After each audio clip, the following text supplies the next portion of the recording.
Bonjour à tous, j'espère que vous allez bien. Quel est le meilleur support pour investir en bourse? Le PEA, plan d'épargne en action, ou le CTO, compte titre ordinaire? Faut-il choisir ou bien avoir les deux? Si vous êtes ici, c'est que vous avez compris qu'investir son argent en bourse est une des meilleures options pour accumuler de la richesse sur le long terme, et ainsi faire fructifier son patrimoine. Pourquoi? Parce que les marchés sur le long terme suivent une courbe ascendante. Bien sûr, il peut y avoir des baisses, voire des crashs, mais même si les performances passées ne présagent pas des performances futures, et que les arbres ne montent pas jusqu'au ciel, et qu'il y a de temps en temps des crises, quand on prend un indice comme le MSCI World sur le long terme, sa performance est assez incroyable. La tendance globale est une augmentation de cet indice. Le MSCI World va comprendre plus de 1400 entreprises, les plus performantes au monde. Donc en réalité, c'est essentiellement des entreprises américaines. Dans le top 10 du MSCI World, on va trouver des entreprises comme Microsoft, Apple, Nvidia, Amazon, Meta, anciennement Facebook, Alphabet, qui comprend entre autres Google et YouTube, JP Morgan, etc. La capitalisation boursière de ces entreprises est complètement dingue, puisque rien que le top 10 totalise plus de 16 000 milliards de dollars. Si vous êtes novice en bourse, je vous conseille de regarder d'abord ma vidéo « Comment investir en bourse quand on est débutant ». Aujourd'hui, on va développer un point en particulier, donc quel support choisir pour acheter des actions ou bien des ETF ou autres instruments financiers. Choisir entre un PEA ou un CTO n'est pas évident, surtout quand on débute. Et parfois, on choisit pour les mauvaises raisons, notamment la fiscalité qui est un traumatisme en France. Mais gardons en tête qu'on investit pour gagner de l'argent, pas pour payer moins d'impôts. Bien sûr, il va y avoir la possibilité d'optimiser à travers des niches fiscales, comme par exemple le PEA d'ailleurs, mais ce serait une erreur, je pense, d'être focus uniquement sur l'aspect fiscal. C'est pourquoi je vous propose, avant de faire votre choix et afin de prendre des décisions éclairées pour vous, pour vos investissements, de découvrir les spécificités, les avantages et les inconvénients d'opter pour chacune de ces options. Vu que j'ai utilisé les deux, je vais vous donner mon opinion basée sur ma propre expérience terrain. C'est parti! Avant de répondre à la question quel est le meilleur choix entre un PEA et un CTO, je vais commencer par vous présenter les caractéristiques, spécificités et avantages inconvénients du PEA. Ensuite, la même chose avec le CTO, ce qui nous permettra d'avoir un certain nombre de points à considérer pour faire son choix entre un PEA et un CTO. Le PEA, ou plan d'épargne en action, c'est un compte qui va permettre d'investir en bourse sur les marchés français et européens. Nous pouvons y détenir donc des titres français et européens.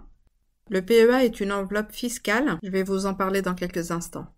Les conditions pour ouvrir un PEA sont d'être majeur, d'être résident fiscal en France, donc quand on est expatrié, on ne peut pas avoir un PEA, et on peut ouvrir un seul PEA par personne. Il y a différents formats avec le PEA classique, le PEA PME qui, comme son nom l'indique, permet d'investir ou d'acheter des titres de petites et moyennes entreprises. Et il y a également le PEA jeune pour les 18-25 ans si on est fiscalement rattaché aux parents.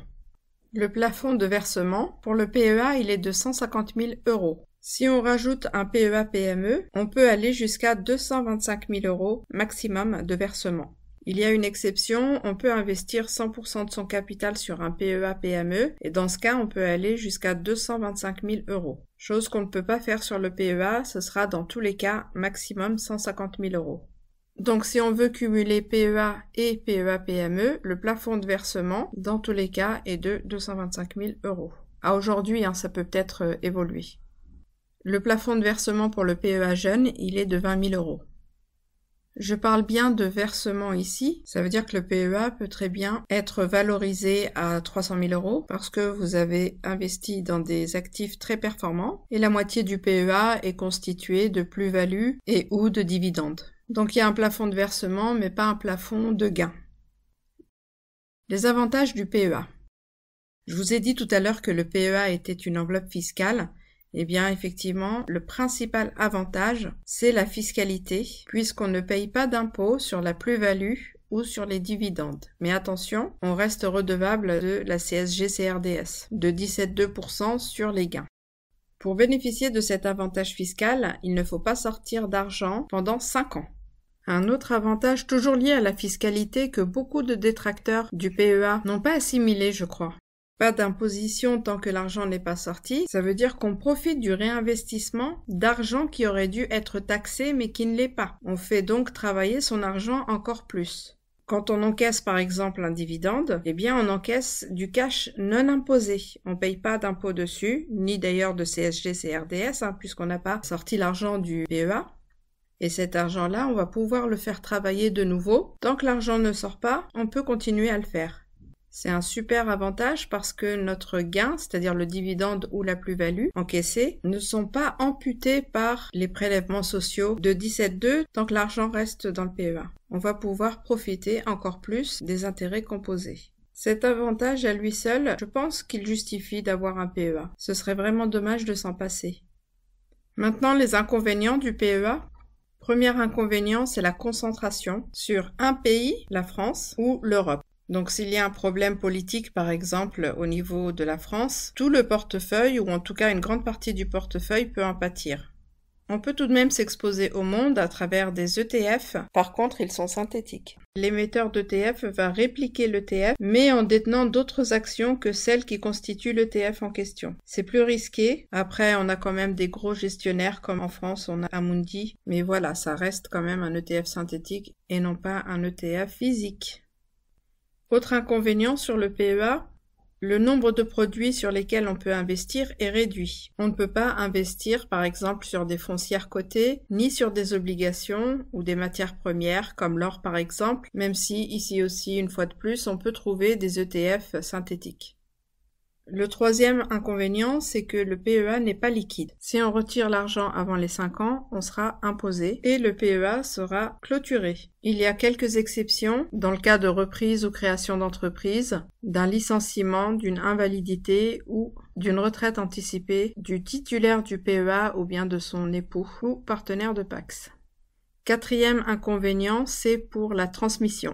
On ne peut pas transmettre son PEA à ses ayants droit, simplement parce que le PEA est nominatif. Parlons maintenant de l'investissement via un CTO ou compte titre ordinaire. Le CTO, c'est un compte qui permet d'investir en bourse. On peut y loger plein d'actifs financiers, comme des actions, des ETF, des fonds, des obligations. Bref, on peut y loger énormément de choses.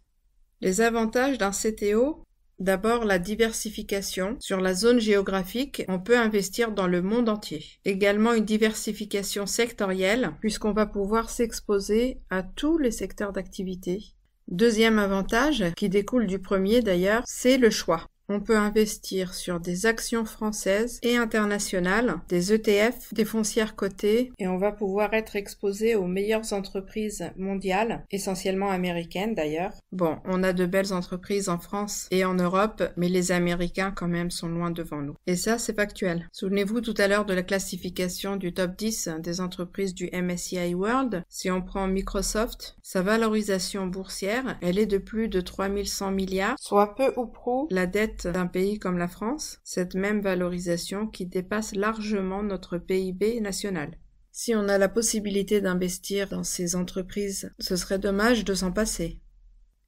Troisième avantage du CTO, c'est la liquidité et la flexibilité. On peut retirer son argent à n'importe quel moment, il suffit de vendre l'ETF ou l'action et de faire un virement vers son compte bancaire du montant dont on a besoin. Pour les courtiers en ligne, c'est extrêmement rapide. Quatrième avantage du CTO, on peut ouvrir autant de CTO qu'on veut et on peut ouvrir des CTO via des courtiers qui ne sont pas français, comme par exemple DeGiro ou encore Trade Republic, ce qui permet entre autres de diversifier les courtiers et ça peut être intéressant quand on a plusieurs ayants droit pour la transmission. Justement, le cinquième avantage, et non des moindres, c'est la transmission.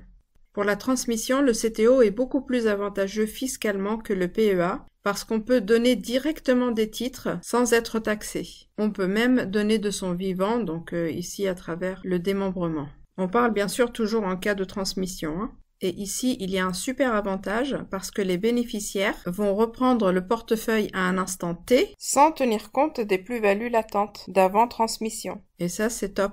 Prenons un exemple, une personne qui a investi pendant des dizaines d'années se retrouve avec un portefeuille de 500 000 € et disons que dans ces 500 000 €, il y a 200 000 € de plus-value latente. Le bénéficiaire a la possibilité de reprendre donc le portefeuille sans payer de taxes sur les plus-values latentes, les 200 000 €. J'insiste, l'exonération totale d'impôts et de prélèvements sociaux ne se fait que sur les plus-values latentes. Par contre, les héritiers vont devoir payer les droits de succession. Mais en général, les droits de succession sont moins élevés que l'impôt sur les plus-values. Et on peut aussi transmettre son CTO de notre vivant dans le cadre d'une donation. Ces informations, bien entendu, sont à vérifier en fonction de la date où vous regarderez cette vidéo, car la législation peut évoluer. Autre avantage du CTO, il est accessible aux personnes morales, c'est-à-dire les entreprises. On peut ouvrir un CTO au nom de sa boîte, avec également ici un certain nombre d'avantages, notamment en termes de fiscalité, mais pas que. Les inconvénients d'investir en bourse via le CTO, c'est la fiscalité, pas d'avantage particulier à détenir un CTO. On n'est plus ici dans le cadre d'une niche fiscale, comme pour le PEA, même si ici on est capé, mais ça reste quand même intéressant vu que le maximum concernant la fiscalité, c'est la flat tax de 30%. Bien sûr sur les gains, dividendes ou plus-value. L'autre inconvénient, c'est le risque de change quand on investit à l'international. Maintenant que l'on sait tout ce que l'on sait, que faut-il choisir pour investir en bourse ? Donc il y a plusieurs points à considérer avant de faire son choix. On va opter pour le CTO pour la flexibilité, les choix nombreux et donc la diversification pour investir à l'international. La possibilité d'effectuer des retraits à n'importe quel moment. Pour celle ou celui qui veut investir davantage que 150 000 € ou 225 000 € en incluant le PEA-PME si ces derniers sont déjà remplis ou pas d'ailleurs.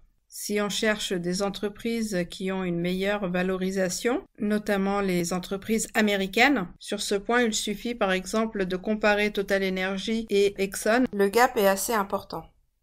On peut opter pour le PEA pour investir dans les actions françaises et européennes et pour son gros avantage fiscal. Donc ici l'idée ce serait d'ouvrir au plus vite pour prendre date et faire passer rapidement les 5 ans. L'imposition n'a lieu que quand on fait un retrait et uniquement la CSG-CRDS. Et aussi pour l'avantage de vendre des actions sans être imposé tant qu'on reste à l'intérieur du compte. Donc en réalité il y a plusieurs points à considérer pour choisir et la question est faut-il choisir ? Je trouve qu'avoir les deux, donc pas faire de choix, c'est ce qu'il y a de mieux à faire parce que les deux sont complémentaires. En ayant un PEA et un ou plusieurs CTO, on va profiter des avantages des deux et compenser les inconvénients de l'un par l'avantage de l'autre. Selon moi, il y a un manque à gagner de se passer de l'un ou de l'autre. Et vous, dites-moi dans les commentaires ce que vous préférez pour investir en bourse, le PEA ou le CTO. N'oubliez pas qu'avant d'investir en bourse, il faut être conscient des risques. C'est pour ça que cette vidéo n'est pas un conseil en investissement, mais le reflet de ma propre expérience que je partage avec vous. Et surtout, pensez à constituer une épargne de précaution. N'hésitez pas à regarder mes vidéos sur comment épargner de l'argent rapidement grâce à la méthode de l'éléphant. Si vous recherchez un courtier pour investir dans un compte titre, je vous recommande le courtier sans frais Trade Republic qui permet d'investir dès 1 €. Le lien est en bio. J'espère que cette vidéo vous a plu. Si c'est le cas, n'hésitez pas à la liker et à vous abonner.